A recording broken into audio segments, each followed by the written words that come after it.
Salam jumpa kembali di channel YouTube Bagi Terang. Terima kasih telah menonton video channel YouTube Bagi Terang. Tuhan Yesus memberkati. Pada episode ini bertemakan sejarah Israel dalam karya penebusan. Sejarah bangsa Israel sebagai umat pilihan Allah begitu penting bagi kita untuk memahami kematian Kristus. Untuk mengerti keberadaan bangsa Israel, maka kita perlu kembali kepada perjanjian Allah dengan orang tua pertama kita, Adam dan Hawa saat mereka jatuh dalam dosa. Kejadian 3 ayat 15.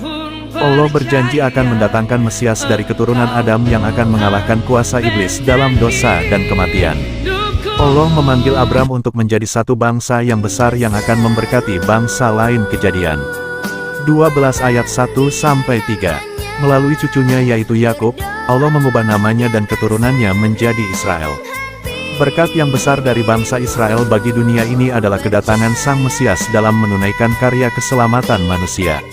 Yesuslah yang menjadi alasan utama mengapa Allah memilih bangsa Israel menjadi bangsa pilihannya. Ini adalah hak prerogatif Allah untuk memilih apa yang berkenan baginya.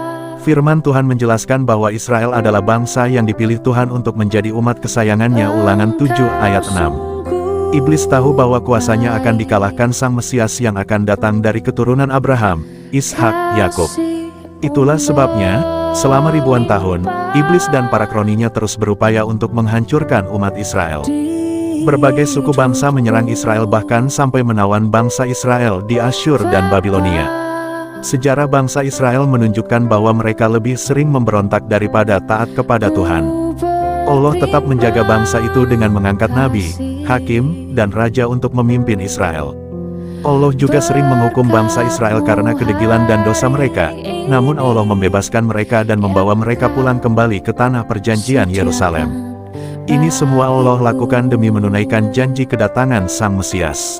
Sebagai umat pilihannya, Allah mengatur tata cara ibadah dan hidup orang Israel. Bangsa Israel mesti hidup kudus dan taat kepada Allah.